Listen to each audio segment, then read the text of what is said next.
YouTube family. My name is Elysia English. And I'm Chase English. Welcome back to our channel. You don't want to miss today's video because we are doing a trash to treasure video. We're taking an old drop cloth and we're turning it into amazing home decor items.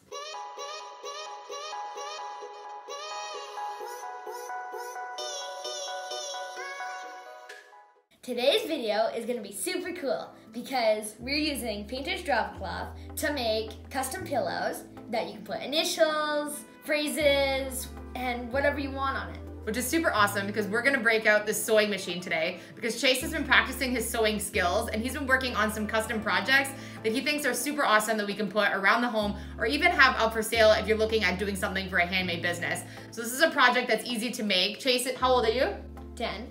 Chase is 10, and he's been practicing a lot and doing a lot of really cool projects on simple beginner sewing. And since I'm also practicing and doing sewing machine things, it's super awesome because it's something we've been able to do together. And we're able to make some different custom items that we can put around the house. So let's get started. Yeah.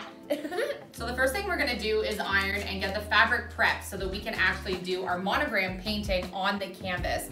Working with drop cloth is amazing because you can get it in different thicknesses. If you buy a good quality one, it's actually good enough and really inexpensive option to make pillowcases. So we're going to be sewing some pocket pillows, and once we get this completely wrinkle free, we'll be able to get measuring to do our first cuts. To work out what dimensions we want to make our pillows, we have a bunch of pillows at home that we're going to use for our inserts since we're using the items that we actually have on hand at home. And so we've measured and we're going to make our pillows 19 by 19. And so what we're going to do is we're going to cut the fabric pieces that we need a little bit larger. That way we have some spaces to be able to make our seam allowance. And so we're going to put our pillows aside and we're going to use our cut mat, which we're so fortunate that we have this gorgeous cut mat. Makes cutting and doing sewing projects that much easier and a lot easier to measure. So we're also going to be using our measuring ruler here to be able to make sure that our dimensions we're cutting are perfect before we get sewing. So we're going to put this underneath so that we can get measuring. All right, so we got most of the wrinkles out of this fabric. It has clearly been folded for a really long time, so it was a little bit stubborn to get them all out, but once we get our pillows done, we can always flip them over and do a little more ironing. I don't have a super high quality like steaming iron or anything, so we're just using what we've got. So we want to make them 19 by 19, and then we're gonna make some marks at the top here and use our blade cutter to be able to make our cuts. This is so much easier to be able to roll and make our cuts along the length of the ruler than if we were using scissors.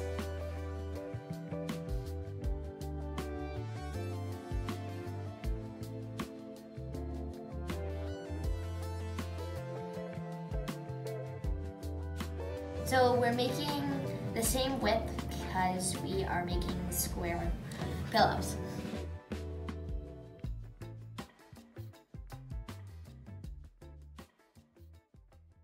So we did 19.5 by 19.5, and that gives us a 1/2 inch to be able to work with around the outside when we actually do our seams. And so we're going to actually just make one of these on the front because we're going to do a pocket pillow. And so we don't actually want to work with any zippers or anything. Chase is just practicing sewing and I'm actually practicing with zippers myself. And so I don't really want to work with zippers and I want to be able to just change these out easily, not worry about the zippers. And so we're going to make these ones pocket. And in order to do that, we're going to make 2 pieces on the back that will essentially fold over each other. That way we'll be able to insert a pillow basically like a pocket. So what we're going to do is we're going to use this other piece that we had and we're going to measure about 2/3 of the way up the pillow shape that we're doing. And we're going to just fold over the top and do some pinning so that we can make a nice seam. And then we're going to do the same thing on the top just so that this piece will go over the top here, allowing at the end to have a hole there for the pillow to go in and do a little seam. So we're basically making 2 pieces. One is a little bit longer than the other so it can overlap, and then we'll be able to put all the good sides in. If you're working with a pattern fabric, it's a lot easier to see what is your right side or your other side. So working with canvas, we just have to look at where we've sewn our seams. So the first thing we're going to do is we're going to just measure with our measuring tape because this is our first template. And we're going to see how long up our 19.5 inches do we want to do our first one. So I'm going to do a 12-inch piece on this side, and then I'll probably just do a 10-inch piece on this side. We're going to keep our good one aside. We're going to measure this one to 12 inches. we are going to fold down and just do a little seam so that it will look tidy. And we're going to put a few pins along the top. That way we're going to know where we want to sew. I have this adorable little pin cushion that my mother-in-law made me out of pine needles. It's super cute. My favorite little tool I have for my sewing kit. Or I'm not perfectly measuring this, I'm just eyeballing so I can do about a 1/2 inch all the way across. It really doesn't have to be perfect. Okay, so this piece is going to be set aside so we have that for when we want to do our sewing on that. And then this piece should be big enough for us to do a small piece across the top. We have our square for our pillow, 19.5 by 19.5. And then we also have our 2 pieces that we're going to make our pocket pillow with. And we've used our pins to be able to create a seam along the top. We're going to sew this with a sewing machine and just run a strip across so that this is a nice tidy seam. And then what we're going to do is we're going to make sure that the good side is facing into the pillow. And so my actual seaming that's going to be my outside part is going to be down. So we're going to do one across the top there. And then we're going to do the same thing, seaming across this with the sewing machine and putting the good side in. And then what we're going to do is pin all the way around the pillow so that we can stitch all the way around, and then we're going to flip it inside right. Let's get sewing. Yeah. Okay.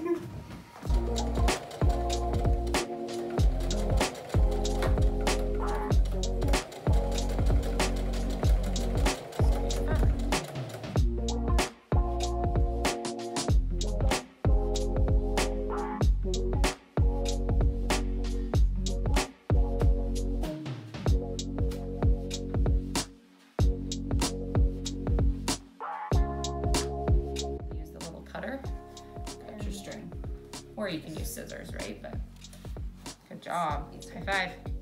So because we have no pattern, it doesn't matter what side is our up side, our good side. Yeah. So for this one has a little string, so we're gonna make this one the inside because it's just a drop cloth, but it looks better on that side, right? Yeah. Or if we were using a drop cloth sheet that already had paint on it, we'd want to put the yucky paint side in because you won't see it. Yeah. Okay, so we're gonna put one. We want to have our good side that we just sewed down. So our seam is up because that's going to be the inside when we flip it, right? Yeah. And then we're going to do the same thing for the bottom. And we're lining up our pillow so nice and flat. And then we need to go around the outside and put our pins with the 2 things. Remember we do like in and out. You want to do some? All the way around the outside, and then we're gonna sew like you wanted to turn it, how you were gonna do your pin trick. So we just turn at the corners. We're gonna do that all the way around, just like when we made our other pillows. Yeah.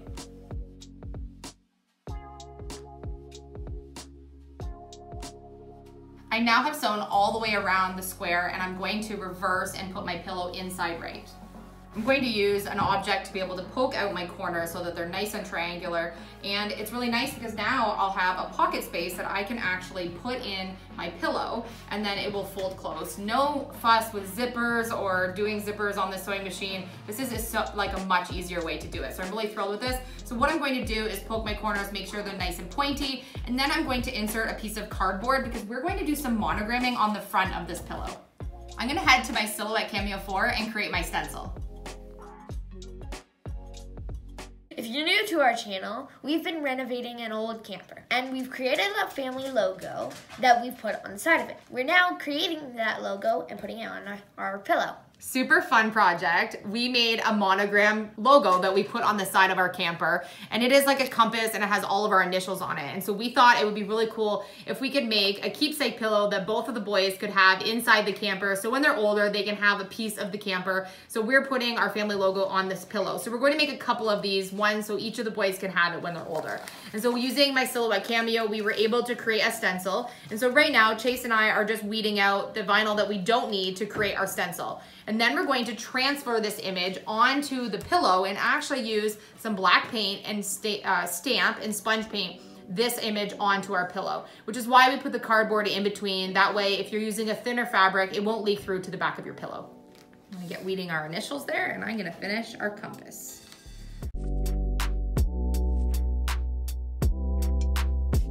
Ain't nothing but a hound dog. Just making sure everyone is doing what they're supposed to do in the neighborhood. Just a neighborhood watchdog. DIY dog. Yeah, no, me too. I know, I feel the same as you. I'm going to use some scrap pieces of my vinyl contact paper to use as transfer tape. And so I'm going to put some on top of my stencil so I can transfer this image onto the canvas. This part is super easy once you get the hang of it, and it's a really inexpensive way to transfer.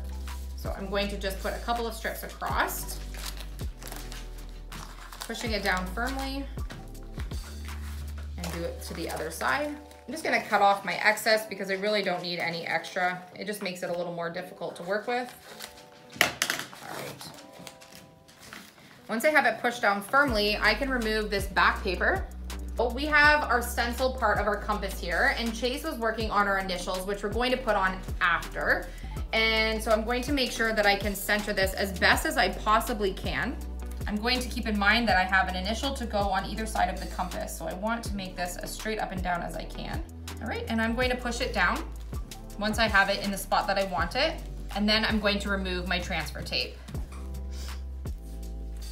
And what that does is it leaves my stencil that I need to paint with left behind.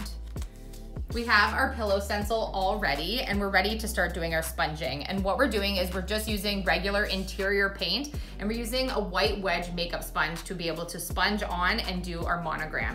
And then we'll be able to remove the vinyl. So I'm going to do the initials first, and then Chase is gonna sponge the middle.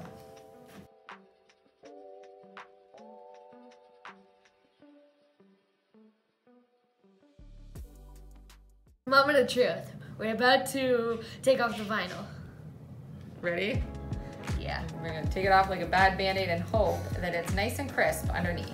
You can see that the lettering and all the lines are super crisp, and we just did one pass over with our sponging, and if we really wanted it to be super crisp and not look like it was silk screened or something, we could have done another pass over, but we really weren't sure how much paint we were going to need. And I think it looks amazing. So we're going to let this dry for a second, and then we're going to insert our pillow and see what our pillow looks like. Now we get to test our pocket that we made for our pocket pillow by inserting our pillow. And so we're just using a pillow that we already have at home. We know that these are the pillow fill sizes that we usually buy when we're making homemade pillows, and so we're going to put the pillow in.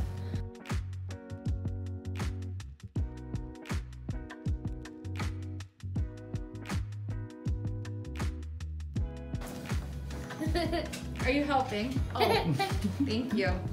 Couldn't have done it without, couldn't have done it without you. Look, we did a pillow. We can just maneuver it into the corners a little bit better by fluffing our pillow, but it looks amazing. It looks we can get our corners in there. It looks so good. Our pillow looks amazing. And our pocket pillow at the back, you can see, turned out great. So we have a nice clean seams because we were able to do those seams and then flip them inside out when we did them. So it looks nice and tidy from the back.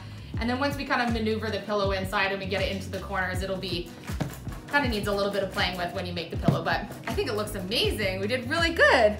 And total cost to make this pillow. So the actual drop cloth sheeting that we did was $10 for 12 feet by 40 feet worth of the canvas drop cloth. And so I think we probably made this pillow for maybe $1 or less. And then we just used about 50 cents maybe worth of the vinyl that we did, and we always use leftover paint. So it really is a really inexpensive project to do. And then we already used some existing pillow fills. You can pick them up at a thrift store, or you can buy pillow fills really inexpensive on Amazon, or at a discount store that maybe you would normally buy some throw pillows at. Really inexpensive project. I think this would make an amazing gift to give somebody if you wanted to put their last name or their initial, some type of monogramming and name. We have a couple of ideas on a few that we want to make for our own house, but I think it turned out really good. I'm really pleased with it. Super fun. Yeah. And not to mention, we got to do some extra practice for Chase using the sewing machine. So you gotta give a thumbs up for that. So if you think Chase did a great job using the sewing machine today on only maybe your 4th project with a sewing machine in the last couple of months, hit the like button. We hope that you enjoyed today's video. It was a super thunderstormy day, and we thought that it would be really fun to make use of some of the drop cloth that we had left over from our wall transformation we did on our living room. I couldn't resist using this, and I think this was a great use of some scrap fabric. Whether you have actual scrap fabric at home from other projects, drop cloth, maybe even old tea towels, you can create your own DIY pillows at home. And if you don't have a silhouette cameo, you can use reusable stencils that you can find at discount stores, or even just do your own hand painting on them to make a monogram. You can even use an X-Acto knife and a piece of cardstock and be able to cut out your own letters to make monogram shapes. There's so many possibilities with pillows. We already have a list of ideas on pillows that we want to make for the house. So if you like today's video, make sure you hit the like button. If you're new to our channel, click the subscribe button to see more videos. We hope that these videos inspire you to create your own. So thank you guys so much for watching. We love you guys, and we will see you on our next video. Episode.